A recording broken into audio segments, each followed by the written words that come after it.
สุดยอดน้ำใจอันงดงามเหล่าบรรดาคนด่างแถวหน้าของลาวต่างออกมาช่วยเหลือผู้ประสบภัยฝนลูกเห็บรวมมูลค่ากว่า557ล้านกีบสบายดีท่านผู้ชมขอต้อนรับเข้าสู่ SLV News จากเหตุการณ์พายุฝนหมักเห็บตกที่ส่งผลกระทบให้บ้านเรือนประชาชนหลายคนได้รับความเสียหายในวันที่22มีนาคม2026ที่ผ่านมา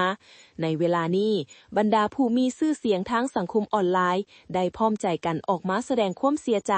และยื่นมือเข้าช่วยเหลือประชาชนอย่างหลวงหลาย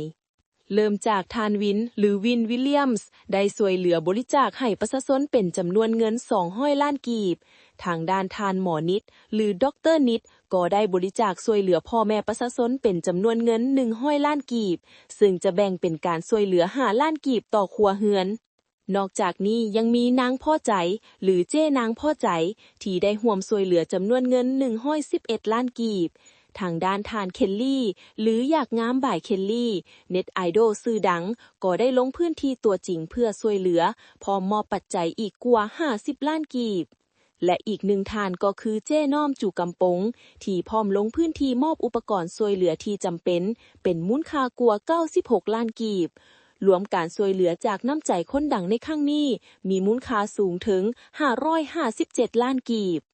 ทางทีมงาน SLV News ขอร่วมเป็นกำลังใจให้พ่อแม่ประชาชนทุกคนผ่านพ้นวิกฤตนี้ไปได้โดยไวและขอชมเชยทุกๆน้ำใจที่แบ่งปันในครั้งนี้ขอบใจข้อมูลและรูปภาพจากทุกๆท่านสบายดี